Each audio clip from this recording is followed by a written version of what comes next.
Good evening, good evening, good evening, and welcome to Couch Conversations with the Doctors, where health is wealth. What night is it tonight? It is Monday night, and it is time for Couch Conversations with the Doctors. As always, we're going to go around this esteemed panel with our great introductions so everyone can know who is here. Remember, no question is too big or small. We have a special guest for you here tonight, so just drop all of your comments into the comment section, and we will make sure that we try to get to each and every last one of them, because why?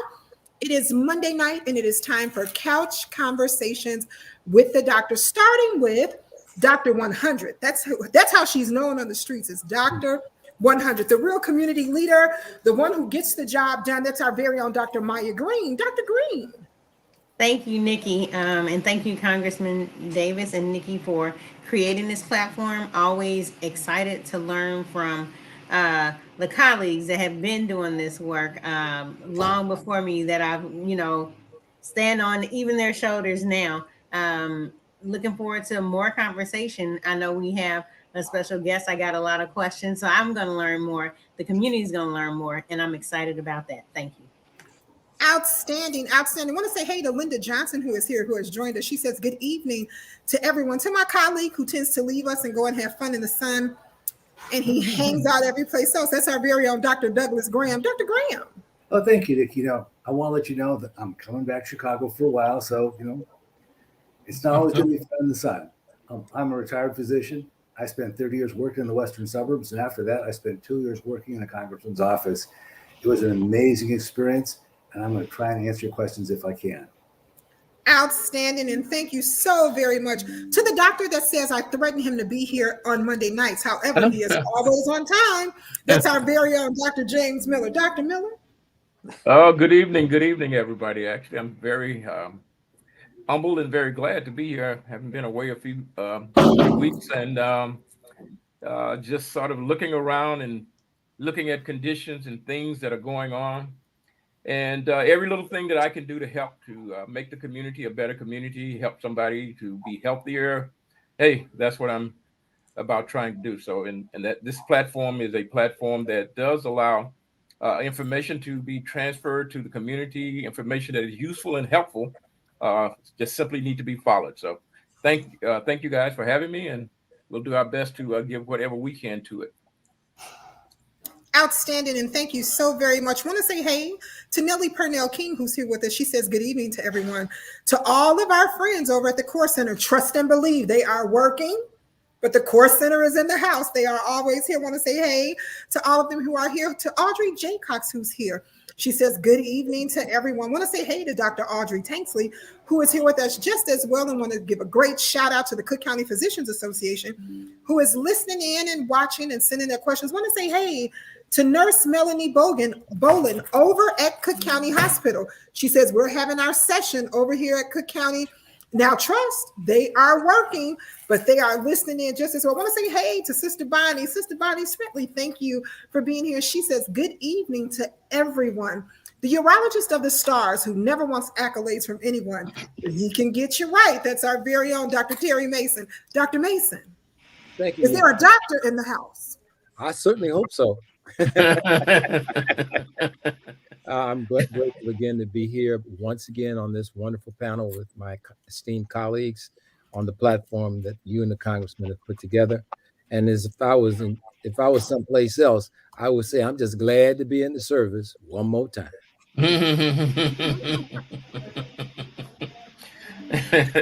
Outstanding, outstanding. Take us to church. Take us to church. I do have the collection plate available. Take us to church. Hey, Yolanda Williams, who's here with us, she says, good evening to everyone. To the guy who has the best art. And I really think outside of his regular job, he's an art connoisseur. That's our very own Joseph Harrington. Joe. Well, thank you, Nikki, and I want to thank Congressman Davis for providing this platform and giving us an opportunity to share whatever knowledge we have with the community. I'm a retired public healthcare professional, worked at 3 different hospitals, and worked for the state and city health department, retired from the state in 2017 as the regional health officer for Cook County, where I was also an administrative law judge. Outstanding, and thank you so very much. To our family practitioner, the weight loss guru, the real Wolfgang Puck of cooking. That's our very own Dr. Tony Hampton. Dr. Hampton.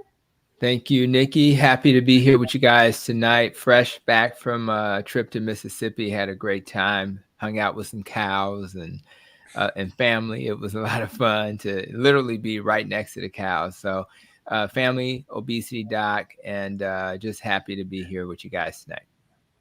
Did you bring us back some Mississippi sausage? Ooh, man, I ate it. Well, close your ears, Dr. Mason. Close your ears.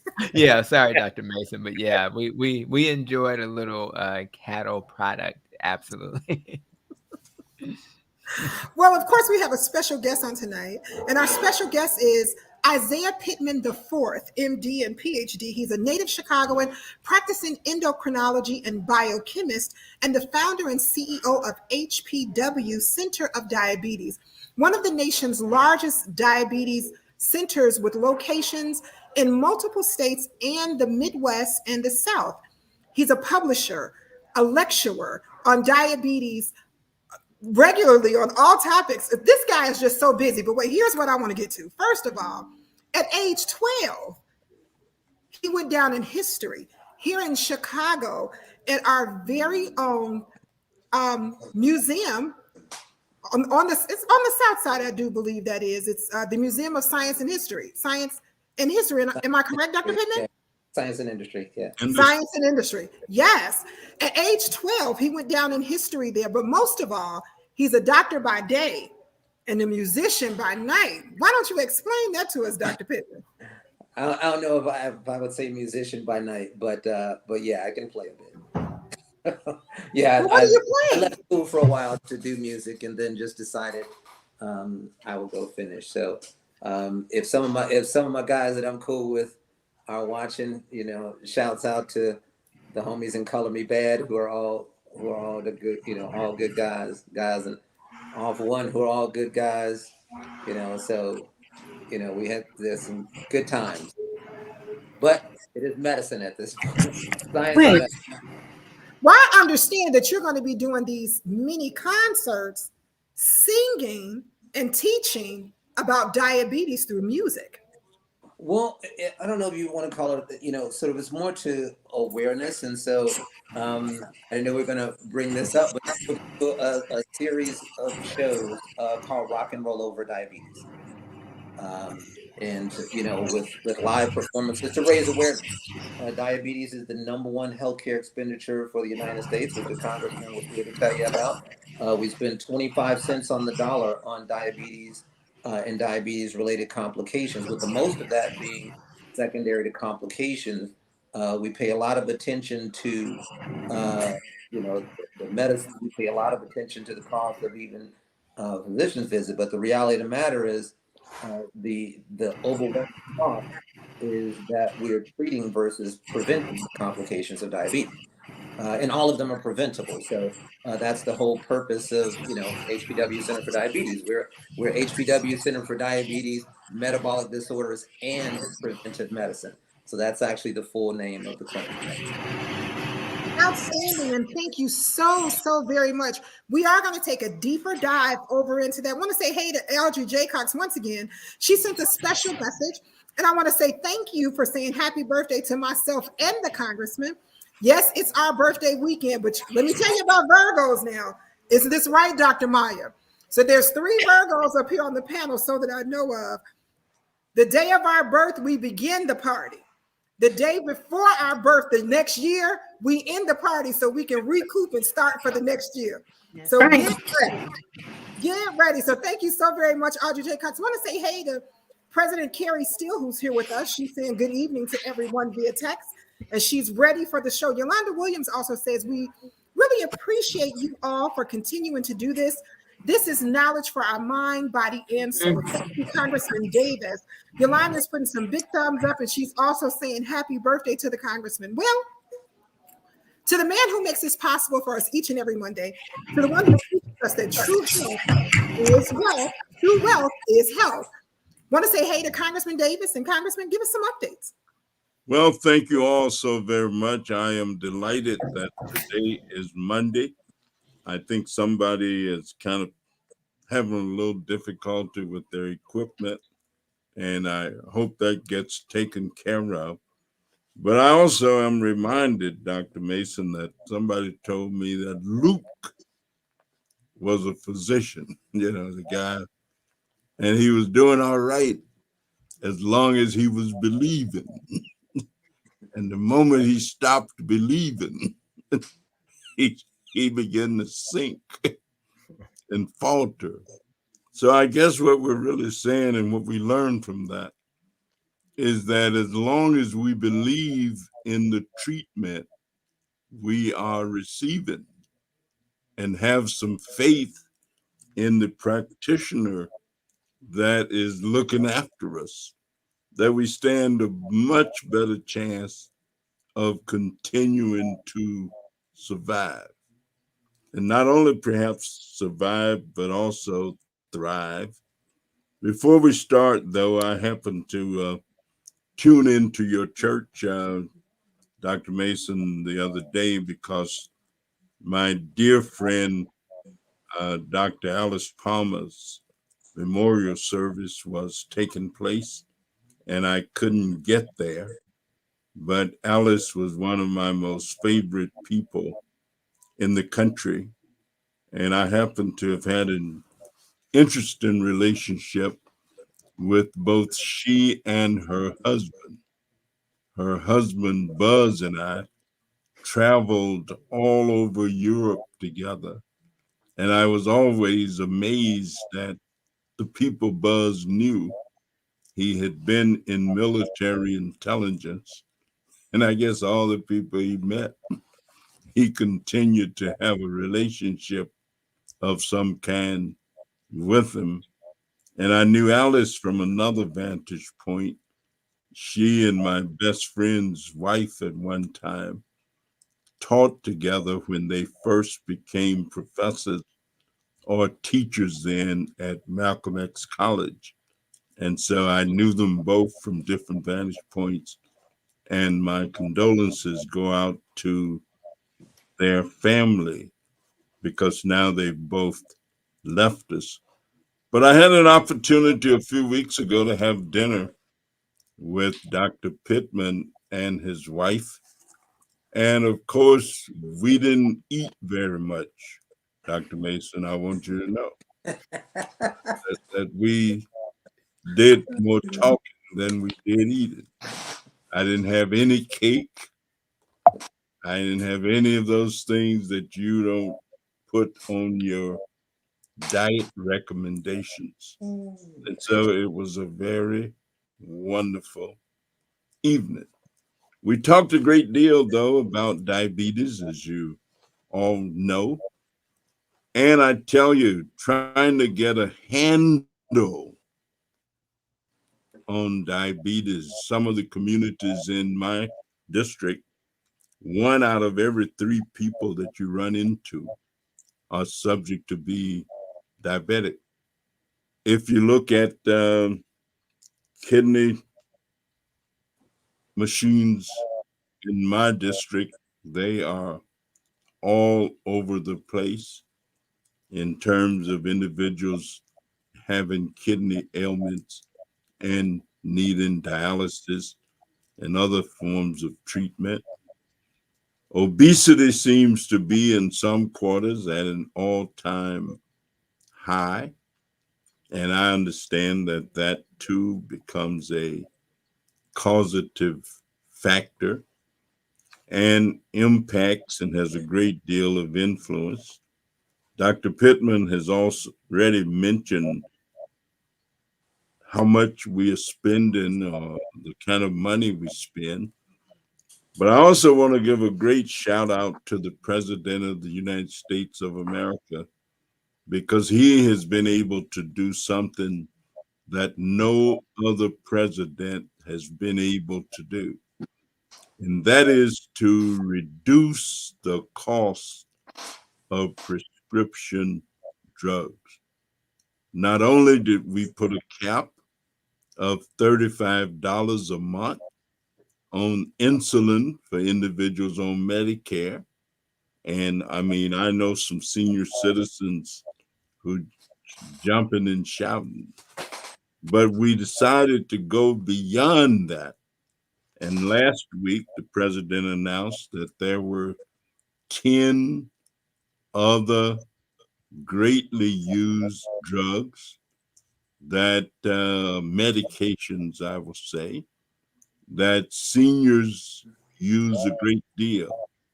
And now we can actually negotiate with what is called big pharma for the price of those 10 drugs, 10 prescription drugs that our senior citizens are going to find themselves able to pay a lower cost for. Now, if that ain't some worthy of commending a president for, I don't know what is. And yet, there's still people who figure that he and the maestro are both about even in terms of who should be president of the United States. I find that hard to imagine. But what you hear and what you see and all of that, that's what people said. So at any rate, we'll go ahead and dig into our conversation. I want to thank you, Dr. Pittman, for joining us. And of course, I want to thank all of our regulars for being regular and being with us on a Monday evening. So you can take it away, Nikki.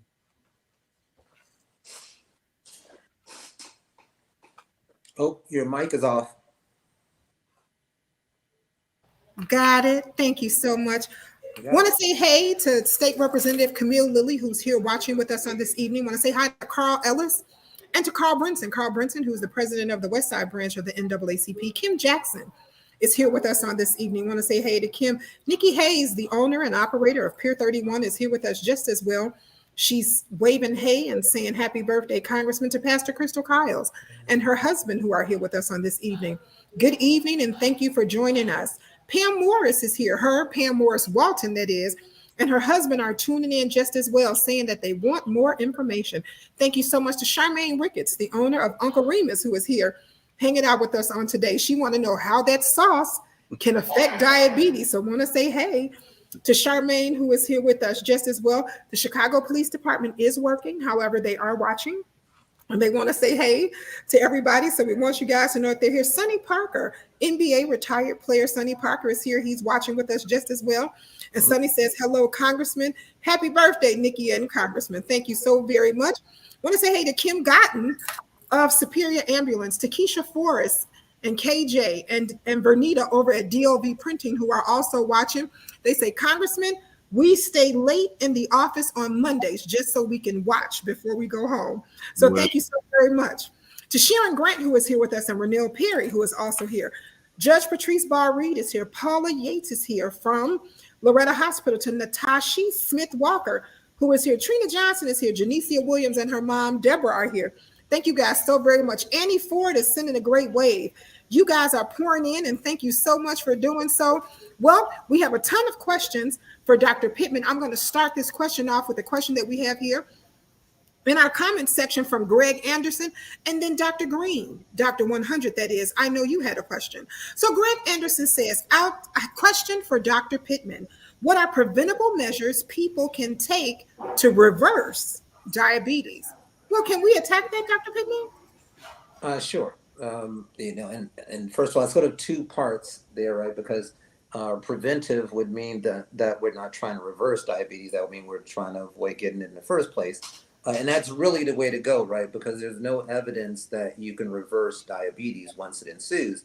And that's largely because by the time that we, sort of diagnose most people with diabetes, in most instances, the syndrome, which we call diabetes, which we associate with hyperglycemia or high blood sugar, that's the end of the phase, right? So diabetes is so much bigger than high blood sugars, so much more metabolically than high blood sugars.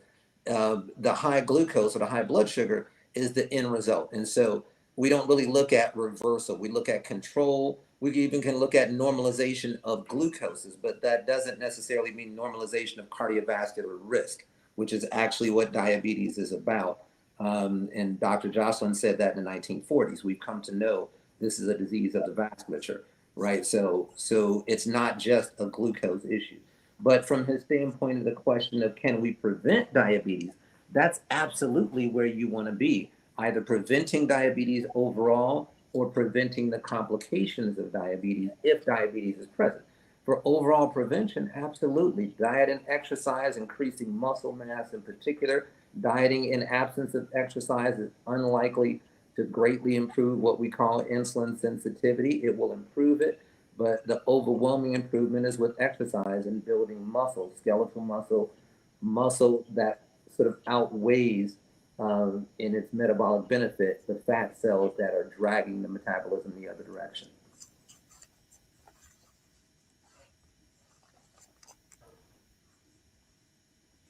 So Thank you. Oh, there we go. Thank you so very much. My button got stuck. So thank you so very much. No. We were listening. It was great information. So thank you, Greg, for your question. I know Dr. Maya Green, Dr. 100, that is, had some questions. But right before you do that, Winona Redmond says, I am excited about this, and thank you, Congressman Davis, and also happy birthday. Rosalind Farset is here, and she says, thank you, and good evening to everyone. To Dr. Binion, who is here with us. Happy Monday, Dr. Binion. Happy Monday. Vanessa Wesley is here with us. Carmen Rivera is here. Happy Monday to all of you. Lolita Travis is here with us just as well. Barbara Ivy says, my friend was on an insulin for a few months. She is now off and all diabetes meds. I know it can be reversed. Well, right before we get to that, go right ahead, Dr. Maya. before we get to that, because I'm like, well, Dr. Pittman, can diabetes be quote reversed? So urban legend, yes. Science, no. Right? Because diabetes, I can remember when I was actually a third year graduate student, or a third year medical student, and I had started, my thesis advisor was a Nobel nominee. He discovered proinsulin. So for all of you out there that heard of proinsulin that are in medicine or use the C-peptide assay, Don Steiner, my thesis advisor, discovered it. And the first mutant was discovered by Tyler Pager, my other, sort of one of my other mentors, initial thesis advisor. And so what I can remember when I was a third year medical student, and I went back into medical school after completing my doctorate, and I rounded on the floor, and I came back and I told Don, all these people in the hospital think that diabetes is just about high blood sugar. And he said, yes, that's the way the clinical guys look at it. That's what they're taught. And that's just the way it is. So, you'll remember those numbers, but remember those numbers as a scientist, we don't take that, we take that with a grain of salt because those numbers have changed even in my lifetime, and they're going to change more than once in your lifetime. So say, for instance, when I first became interested in medicine overall, a fasting glucose of 180 was the diagnosis of diabetes. By the time I actually was in medical school, a fasting glucose greater than 140 was diabetes. Now, a fasting glucose of 126 or more is diabetes. And I can assure all of you that are listening to this call that that number is going to go down too, as the true definition of diabetes is not a definition that changes with time. It is a definition that I learned, that Don Steiner learned, that everyone in diabetes research actually learned, which is diabetes is a syndrome of disorders of which a common manifestation is abnormal glucose metabolism. It is not a given glucose number because that is all arbitrary to the defect and stage of, or I shouldn't say stage, but state of the diabetes, which is why that number has changed over time and will continue to change because the actual definition has nothing to do with a specific number. The actual definition has to do with the dysmetabolism of carbohydrates, or i.e., metabolism as such. So, in other words, a syndrome of disorders of which a common manifestation is the abnormal metabolism of glucose. Right. So, and since you do that, then you're diabetic. And this clinical organization and that clinical organization, and, this insurance company and that insurance company and this governing body can give it all the definitions they want. That's the scientific definition of diabetes. So I have a question about that. And I might put my finger up because I'm loving that you're here. I'm gonna, and I'm sure the community is thinking I'm gonna get all I can out of this. So, from what I'm understanding, and something I explain to my patients, you can tell me if I'm on point or not. Is part of it is there is a group of things going on in your body, and how that shows up is your body's not processing glucose, carbohydrates, sugars in different ways, in the way that we're usually thinking it should. So there's a usually imbalance in the way your body processes sugars when you take it in. Is that because sometimes my patients, when I try to say like carbohydrates and stuff like that, sometimes it's not clear. I know that's just the tip, but also I did want to ask. So in that case, if I see a person who's insulin, they were on insulin, they were needing insulin, they made these changes, right? Dr. Mason, Dr. Hampton, they often tell us when you do make changes, there is a possibility that your body processes what you eat more efficiently and you're not overloaded with it. But that does not mean you don't have diabetes. It means what? I don't want to step, what does that mean? No more than not being short of breath doesn't mean you don't have heart failure, right? Okay. Or not wheezing doesn't mean you don't have asthma. You know what I mean? So what does it mean? What's happening? You still have asthma even when you stop wheezing, right? Right. So that doesn't eliminate the diagnosis of asthma, and you still have heart failure even when you're not volume overloaded or swollen and short of breath. You still have diabetes even once we control the glucose. That's that's a given. But to get to your point about the actual glucoses, and that's the attractive part of diabetes. It was something that we could easily measure, not only in the early 1900s and even 1800s, but let's face it, the definition of diabetes or the word diabetes in general comes from an Egyptian word, diabetes, which the Greeks changed into diabetes, but it means running water.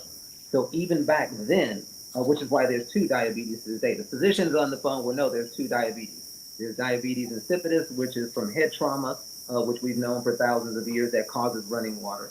And then there's diabetes mellitus, the one that we're talking about now, that everybody's familiar with, that has to do with glucose in the urine, or as they would say 1,000 years ago, urine that tasted of honey, right? I.e., because you had to taste it. So you could taste the sugar, and that became what was popular about the disorder, because you could taste that, which back then you tasted it. Now we can actually measure it, but it was the glucose that became central, but not to say that the glucose is the only aspect of diabetes. Well before the blood sugars even go up, you start abnormally metabolizing what's called, we call them lipids, but for the folks out there watching, different parts of your cholesterol profile. So your triglycerides are going to go up, fats in your blood are going to go up years before your blood sugar actually goes up.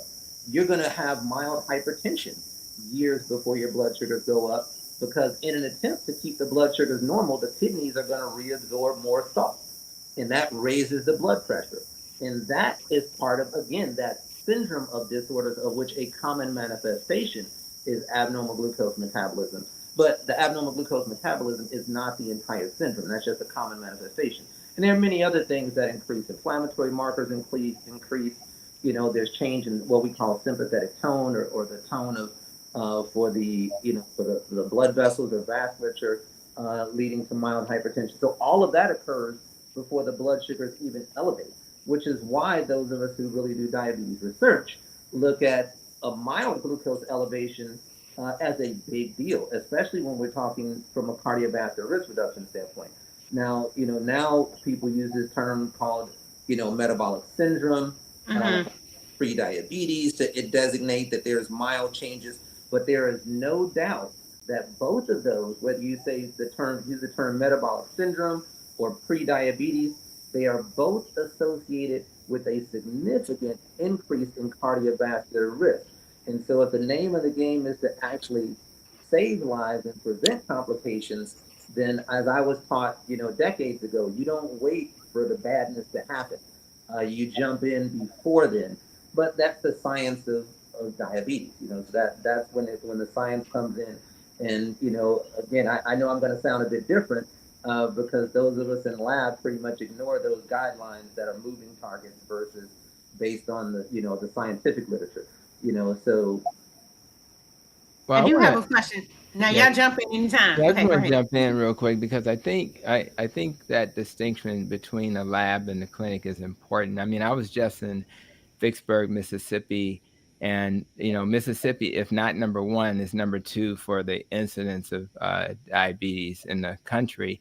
And I literally had to, I interviewed somebody for my podcast, Dr. Mariana Glant. She's actually in Israel, and I almost have to go to Israel to find clinicians who really focus on lifestyle versus the medicine-centric approach. So my belief is that I do believe that I think it's semantics. Like I have Dr. Eric Westman at Duke has been, with a low carb approach has put people in remission. Maybe remission is a better word in terms of their metabolic markers being normal. Rather it's a C-reactive protein or whatever we're measuring, insulin, fasting insulin.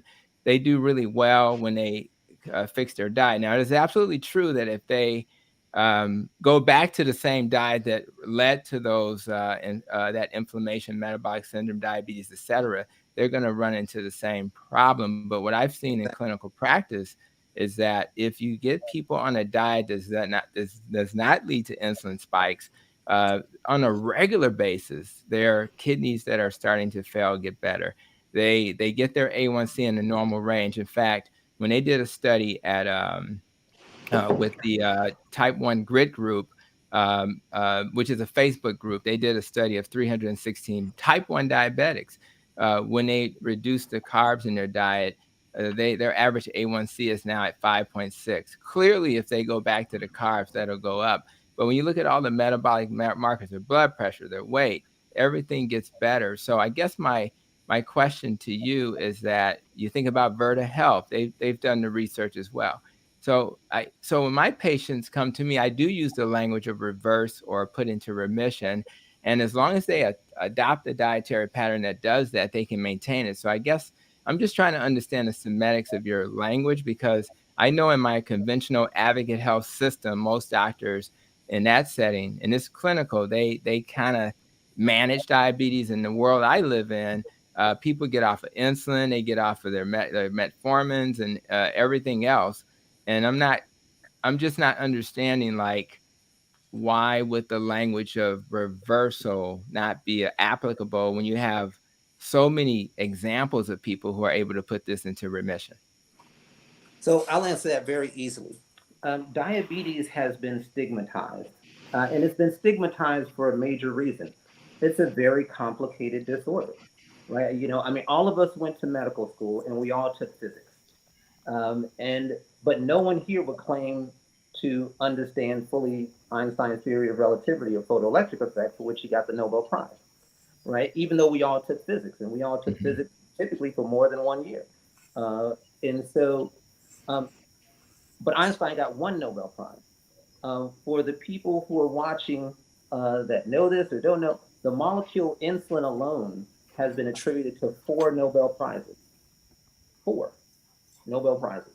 Yet everyone figures that they understand not just diabetes, but this molecule, just this one molecule, insulin. 4 Nobel Prizes attributed to insulin, right? So not just diabetes research. So with that being said, I understand that there's a lot of opinions about diabetes and things because it's complicated. But to put it just on a very basic level and very straightforward level, again, I will use asthma as an example. When someone is not wheezing and they are clear and they are not coughing, we don't remove asthma from the chart and say that you no longer have asthma.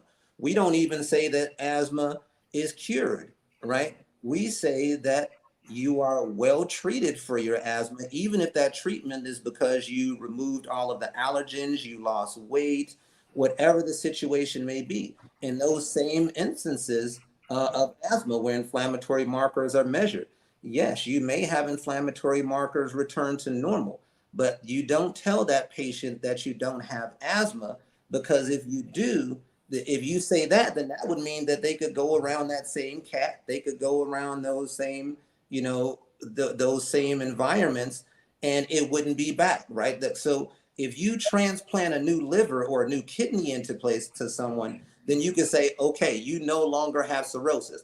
They could start drinking and got another 10 years with that liver, because they truly have been cured of their cirrhosis. That liver that was cirrhotic is now gone, and they have to drink another 10 years to mess up the new liver that is fine. But someone who is asthmatic does not have to start smoking for another 10 years to flare up, and does not have to, you know, take another however long exposure to the things that trigger them. One exposure or two exposures, and they're right back to in the emergency room, needing nebulizers and potentially steroids, right? So, and the same thing with diabetes. It's not that you cannot treat diabetes. In fact, there have been treatments for diabetes that date back again before the English language, right? So we have been able to treat diabetes for a while, but treatment, i.e. very effective treatment, be it dietary changes, exercise for those who are early on, be it gastric bypass for those who go multiple extremes, or be it the excellent therapies that we have available. At the end of the day, that is still a treatment, and especially with diabetes, which is as complex a syndrome as we're talking about, we have to be careful of even what we consider true treatment, because again, just because the blood sugars have normalized does not mean that every other parameter. And you know, I heard the word insulin mentioned, and that's one of the things. Insulin levels actually are not as reliable, right? Because the body breaks down insulin. That's one of the reasons that Don's research, you know, put him in a Nobel range, is because peptide is a much more reliable test because it's not broken down as readily as insulin. So a lot of people use insulin on research, especially clinical research, and they'll forget that the body has insulination that create insulin. So your C-peptide level can be elevated, indicating clear insulin resistance, threefold, fourfold, and your insulin level could be normal because that insulin is being degraded as it physiologically should, the insulin that it gets secreted from the cells. So there's so many parameters, but just using the basic clinical parameter of heart failure or asthma leads us to the principle that it's not that we can't treat diabetes, it's not that we can't get people off of the meds, but we don't want them thinking that they're cured, because a cure means you just reset the clock. You know, and that's what a true cure is. A true cure says, okay, now you can go back to doing whatever, and it would take you another 15, 20 years for these problems to occur. Yeah, I'll just really quick. I don't want to like go back and forth, but I do want to say this. I think I do agree with you. I just think that what we're missing in, like, when you go to Verta Health and you go to Dr. Eric Westman and people who do research, they got coaching. So it's really not about whether or not the patient's going to go back, because people have to be coached and supported, and they have to have the knowledge that if you go back, this is what's going to happen. And I just think that if we have this conversation and you have thousands and thousands of examples of people who are being successful with whatever term you like to use, from a clinical, practical perspective, if a person is not on insulin, they're not on their metformin and other medicines, and they're not having, if you look at the cardiovascular risk factors, all the things that we measure are better, right? And they're doing a great job. That's the key. They're better, but they're not gone. Well, practically it doesn't matter though. Like if everything is better, cardiovascular risk matters. But what I'm saying is, if you look at the people in that study I quoted, all those cardiovascular risk factors got better. Factors got better, but a true cardiovascular trial says you follow those people for 5 to 10 years, and then you see how many events occur. I know, but I just said, but that's my point. Dr. Eric Weston's been doing it since 2002, and we have 20 plus years of evidence of people who are still being successful. What I'm trying to say, and that's why I'm being passionate about this, I'm trying to provide hope. And I think that I want a message to people: if you do the right things, you will have an outcome that will lead to results that you desire. I agree that we still need to do more research, et cetera.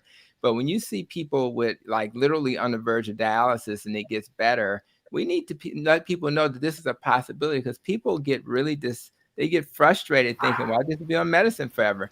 And I've had people on insulin for 10, 15 years and get off of insulin. So and in my training, they never said that was possible. So well, I'm going to tell you, this is such a passionate conversation. All three of my phones are buzzing all across the table because people are excited. Travis is putting up hot peppers, saying that this is hot. He's texting these hot peppers in. So I love those comments. But I got to say one thing. And that one thing is, well, before I say the one thing, Howard Brookins wants to say happy birthday to Congressman. And he also wants him to know him and his dad are both watching. So I've got to share that. But here's my one thing I want to say. This conversation is so robust. I love it. As an asthmatic who lost her twin to asthma, who my asthma is controlled. It's controlled. But I still got asthma. Go ahead, Maya. You had a question. And I make sure I stay out of areas that irritate my asthma. Can I get in? So Maya, if you don't mind hold on for me for one quick second, Maya. We're going to have Dr. Mason, then Joe, then Dr. Miller, because they're itching, and so are these comments itching. Go ahead. Yeah, I just want to provide a different kind of context, because most of my career was in public health, and we look at primary prevention and preventing disease as opposed to managing disease. So there are two sides of this coin. You can prevent disease and you can manage disease. But the same recommendations we make for managing disease, we make for preventing disease. That's the irony to me. There are three major factors that people need to be aware of in terms of whatever disease they have, whether it's hypertension, heart disease, kidney disease, diabetes. You can't smoke. If you smoke, you got to stop. You can't smoke. Smoking is bad. The other thing, we can argue about what type of diet, but diet plays a role. And there'll be arguments about which diet is, but if you lose weight, you'll be better. No matter what diet you choose, if you lose weight, you'll be better. And the other thing is you need to get up and move. If you do those three things, you reduce the risk of getting disease in the first place. And if you have a disease, you can manage disease better if you do those three things. So I don't want that to get lost, because there is this other side. There is the potential for optimism, because whether you're not in a state of disease or you're in a state of disease, you have some control right now. If you stop smoking or you don't smoke, you never smoke, don't smoke, eat a healthy diet, and be physically active. Those three things will reduce your risk and you're less likely to get a disease. But if you get a disease, you'll still need to do those three things. Yeah, I was just going to add a question about inflammation. And I wanted to ask the question of the role of inflammation in this process at the vascular level, particularly, because the one thing that's common to all of this is that the blood goes everywhere, and it gets there because it has to travel through channels called blood vessels to get there. And the question that I have is it not true that we're still seeing and I think I heard you say that the damage, and I'm trying to say this in the layman's term, but the damage to the inside lining of the blood vessels, is it continuing to be damaged with those endothelial cells? Are they continuing to be damaged regardless of what we're doing? Or does that actually reverse itself and no longer be a problem?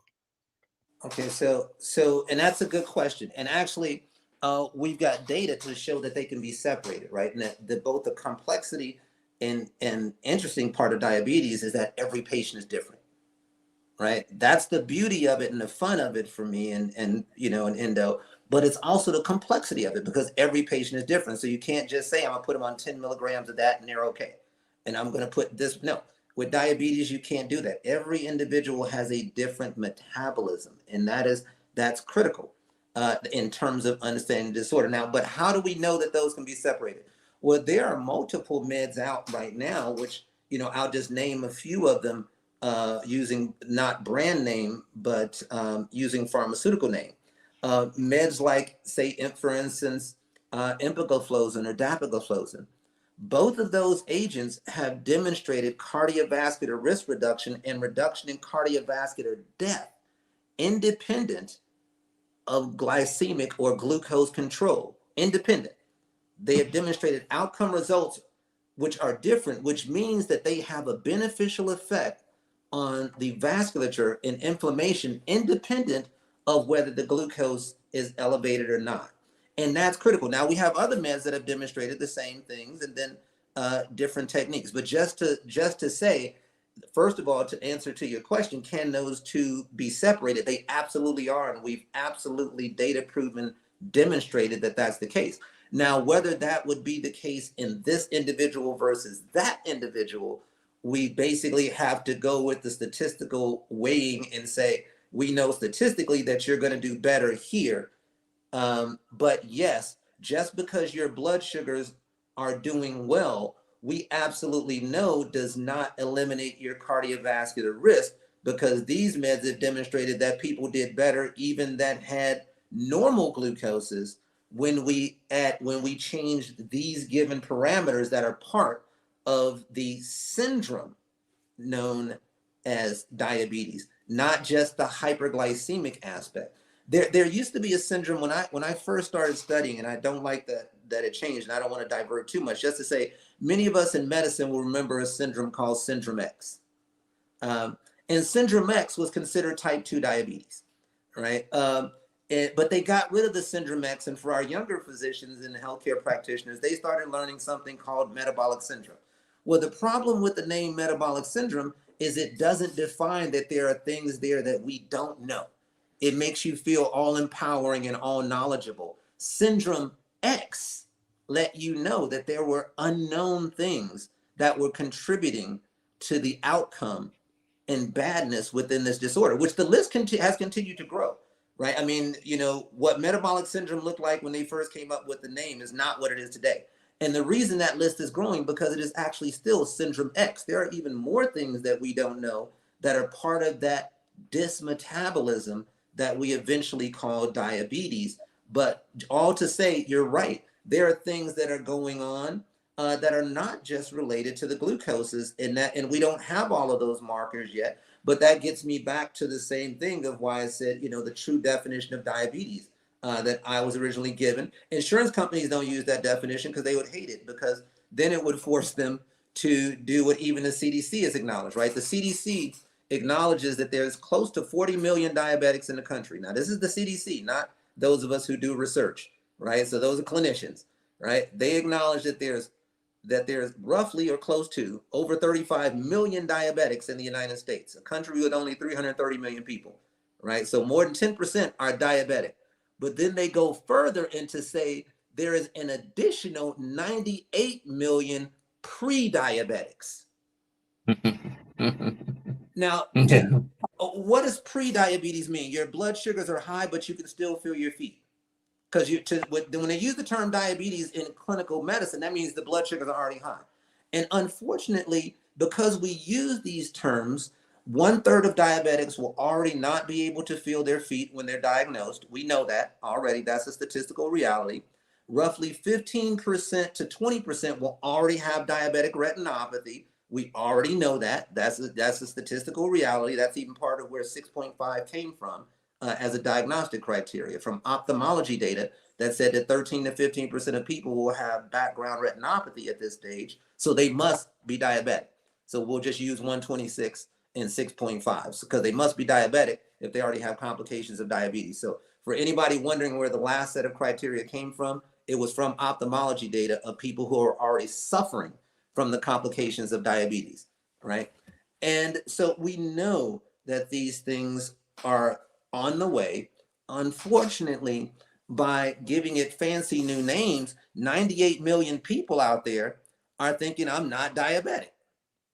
As they develop heart disease, as they develop kidney disease, as they develop, eye disease, as they develop neuropathy, right? On neurology boards, the number one, the answer for neurology boards, if a patient comes to see you with numbness and tingling in their feet called neuropathy, and we don't know why, what do? Even though they're neurologists, they don't do a bunch of fancy tests. The answer to that question is a glucose tolerance test, because they're probably diabetic, right? And they just haven't been diagnosed. Even on their boards, they know we miss diabetes, right? And we got 98 million people out there. If you really want to know the goal for HPW, literally our goal as a clinic, and I told my staff this, is to diagnose more new cases of diabetes than anyone in the country. That's our goal. And the reason we want to do that is because we know if we diagnose more diabetes than anyone else, since we've already proven we can treat diabetes incredibly well, then we know we will prevent the complications of diabetes versus turn around and try and treat the complications. As the senator said, as the congressman said, dialysis centers are popping up all over the place.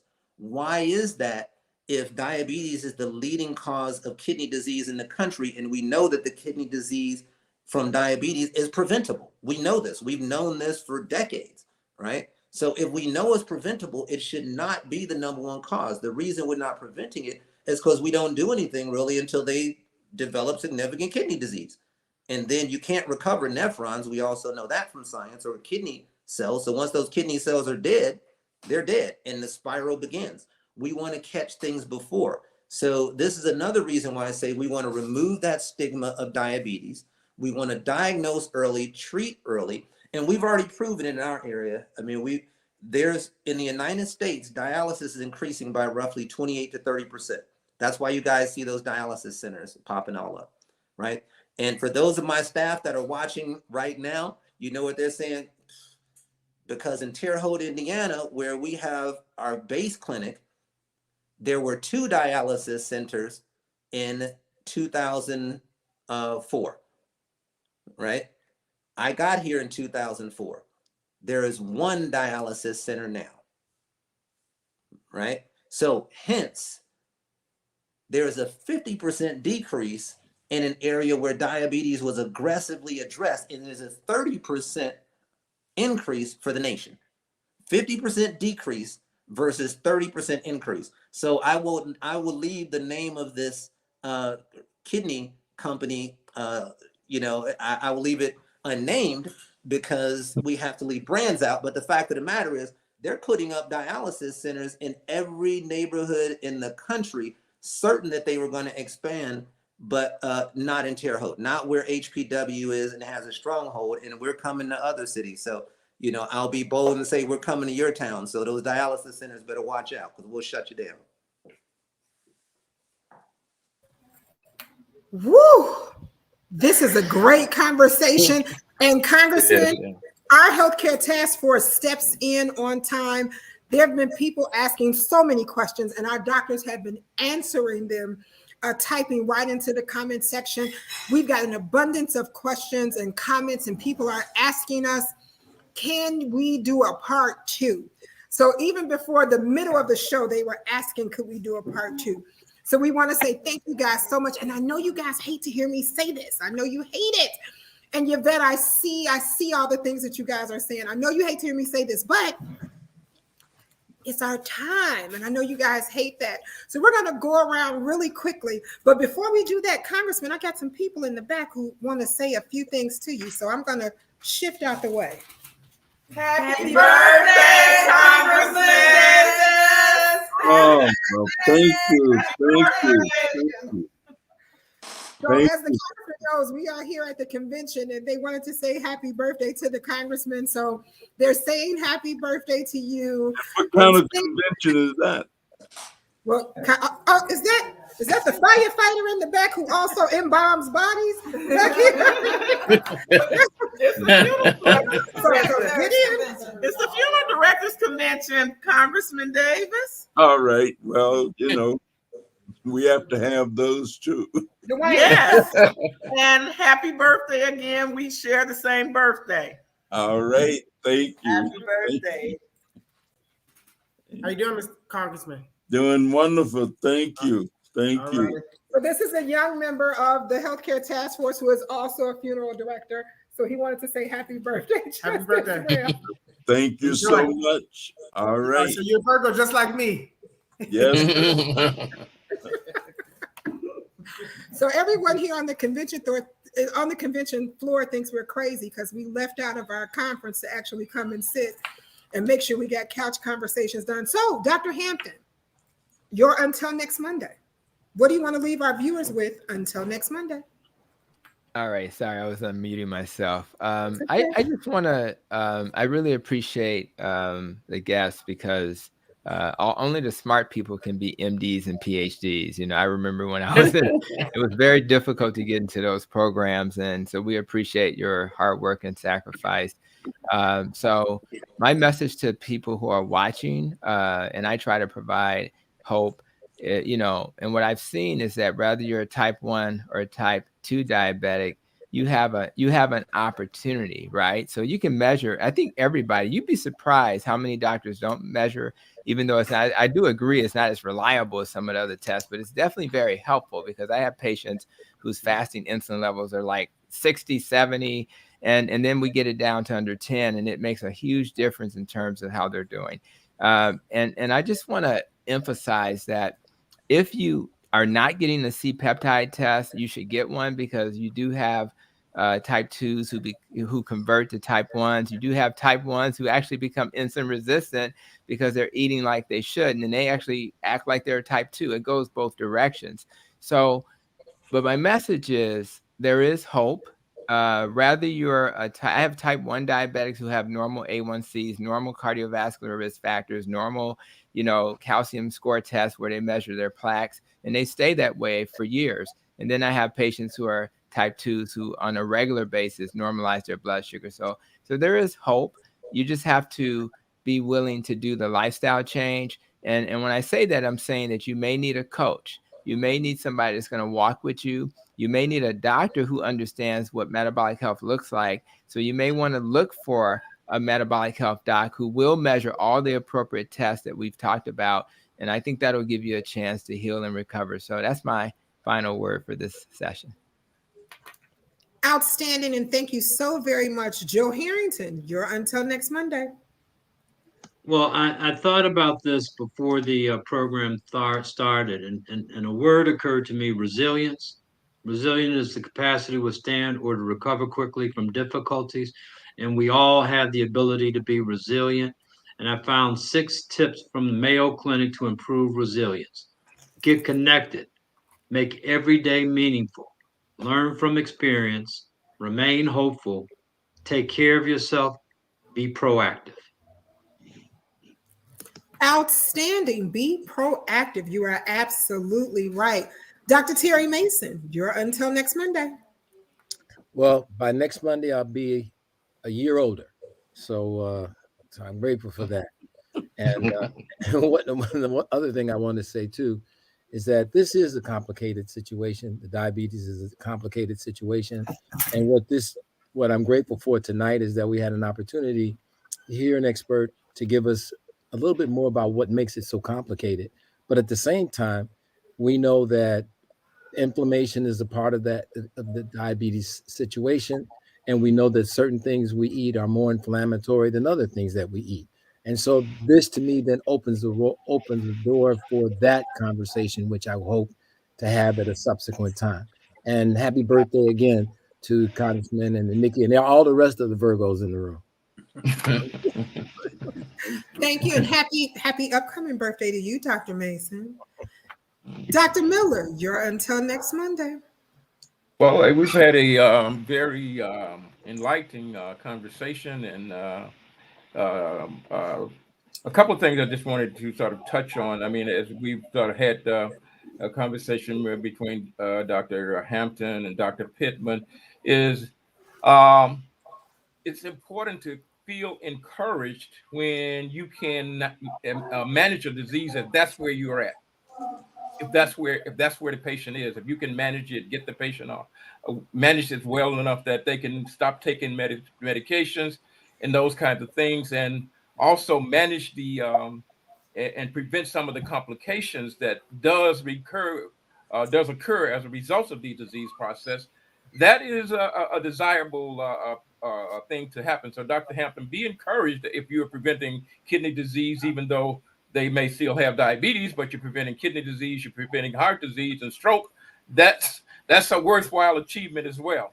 I think it also points back. I mean, we've had a couple of shows where we talked about prevention, and we want to prevent organ damage, but we also need to figure out what we're going to do. As we're talking about certain types of diabetes are preventable, let us concentrate on that as well.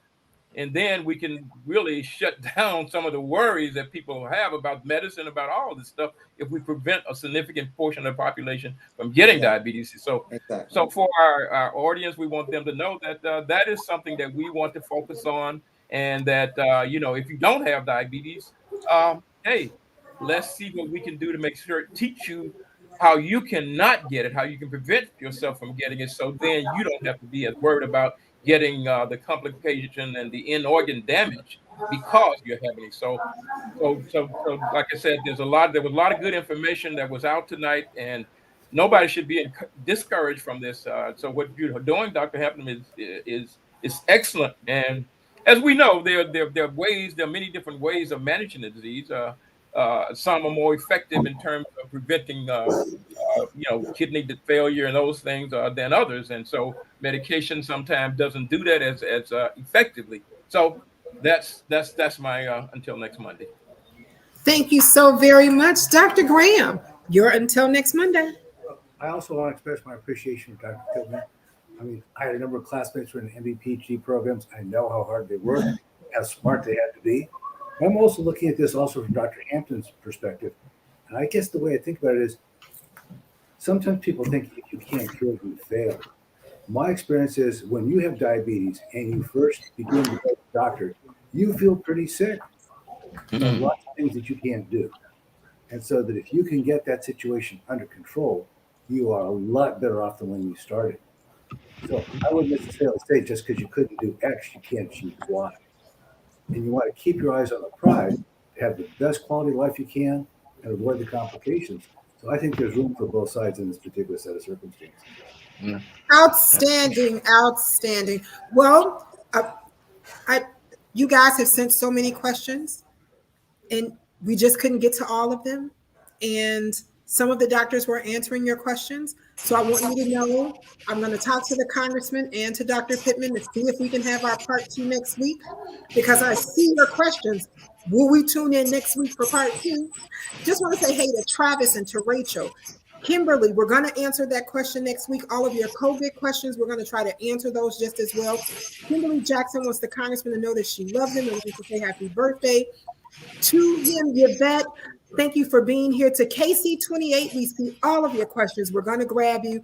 Greg, I see those hot flames and those peppers that you guys have been seeing. And Audrey J. Cox, I see where you say tonight's conversation was the bomb. Can't wait until next Monday. I get the push that you're doing. I'm going to definitely find out for you guys. Bonnie, thank you for stating that this is a wonderful discussion. Barbara Ivory is saying happy birthday to the congressman. Right before I bring Dr. Maya Green to give her until next Mondays, just want to remind you guys, as some of you got really passionate about medication, if your doctor has prescribed some medication for you, we're not telling anybody not to take your medicine. Take your medicine until you have another conversation with your doctor. So those drops of the pills that you're sending, wait till you talk back to your doctor and see where you are. And maybe some things can happen, but we don't want you to do it. So we wanted just to make sure that we put that out here as a disclaimer, because this show is for health informational purposes only.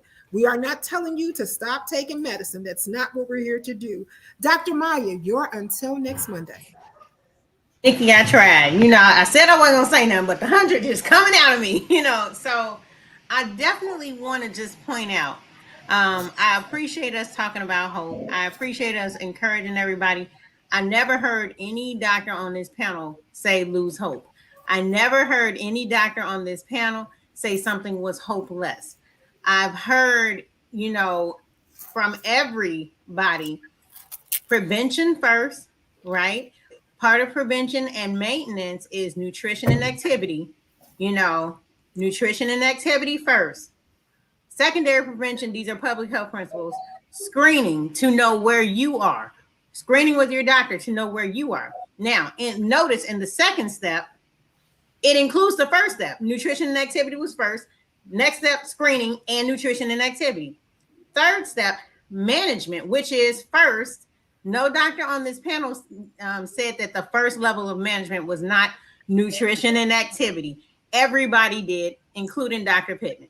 Now, I do want to say, now, if my body still cannot process it and I need help to control the damage to my endothelium, to my eyes, to my brain, to my kidneys, if I need the medication, then these are the best medication. Well, the studies are showing that these medications control either endothelial damage better, and so on and so on. Everybody said nutrition and activity.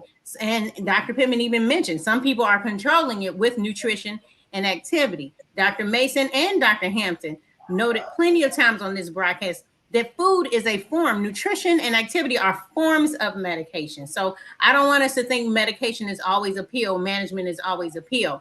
I want to stress, nobody said lose hope. I hate that that even entered into the conversation from one of us.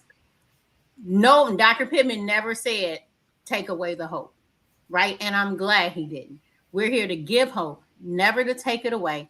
I'm thankful for the knowledge, you know, and if you heard that, I will say, if you heard that, whether you're a physician on this panel or if you're a person in the community, that's why this is recorded. Take a deep listen and listen again, not from what you want to hear, but from what is.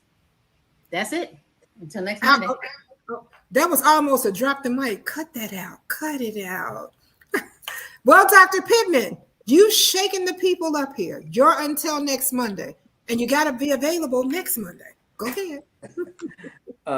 Yeah, and actually, I'm going to ditto Dr. Maya there and say, you know, not only are dietary measures and exercise critical today, but she was asking me earlier about what are the symbols and you know, and I was explaining to her that, you know, our logo is the original spelling of diabetes in hieroglyphs. And in that same temple of Komombo, which again is about 7,000 years ago, I found it amazing that 7,000 years ago, it was actually being taught in medical school that dietary changes, which for them was cutting back on dates in Egypt, cutting back on honey, cutting back on grapes, cutting back on bread. They had recognized this 7,000 years ago.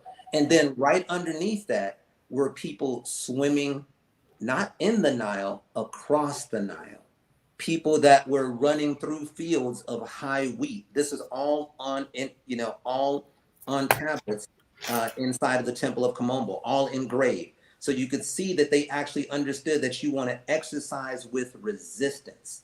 You don't just want to you don't want to just swim in the Nile. You actually want to swim, you know, with the current actually going against you. You don't want to just go for a run. You want to run through tall fields of wheat and grass so that you get resistance.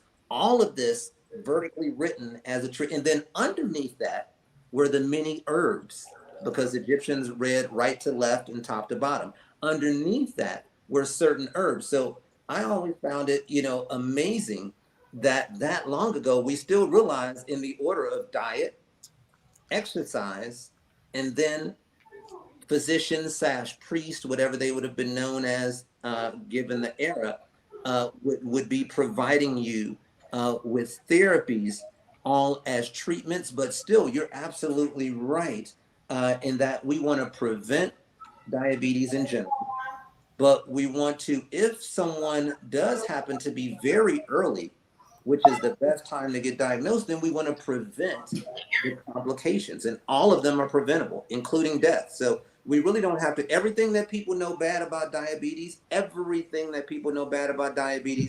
is based on uncontrolled diabetes. There is no data to show that controlled diabetes leads to any of the things that people look at as bad, which is what Dr. Hampton was referring to. When you control the diabetes, then these things melt away, and we've seen that not just in the work that he was talking about.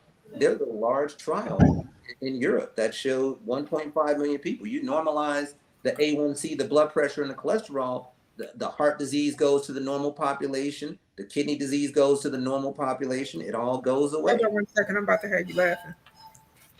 So outstanding.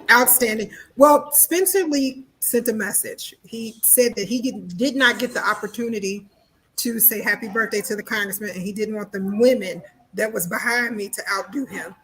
So, Congressman, the leaks say happy birthday. And Mr. Callahan wants to make sure that we announce our upcoming town hall meeting that he has, that we will be hosting in his facility.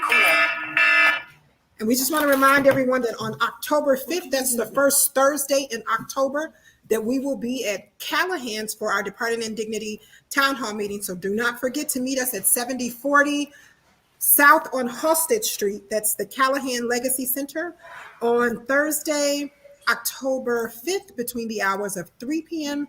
and 5 p.m. Well, Congressman, this has been so robust. Take us home. Well, if my father was here, he would say, if you're having all this hope, why are you broadcasting from the National Black Funeral Homes Association's convention? Because that's exactly where Nikki and the group behind her are. They are kind of celebrating with the Black funeral directors at their convention, but he'd only just say it in jest.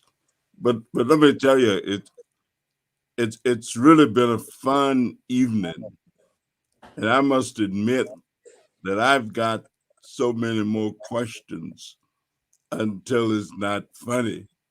So this idea of a part 2, I find intriguing, because I think we got as many questions as we've already gotten answers. And it is a very serious topic. It really is. I'm wondering, what do we do for whole communities when we know what the situation is? What is the factors that heredity, what role does heredity play in all of this, and how do we deal with that? So let me thank all of you for your profound analysis and assessment of the situation. We thank you, Dr. Pittman, for visiting with us and sharing with us. And I'll just say, until next Monday, there are a lot of other questions to be answered. And so hold your questions to next week. Thanks to all of our panelists, and we'll see you then. And keep the faith, as Adam Clayton Powell would say. Keep the faith, baby. Keep the faith. We'll see you next week. Thank you. Thank you, guys. Bye-bye. All right.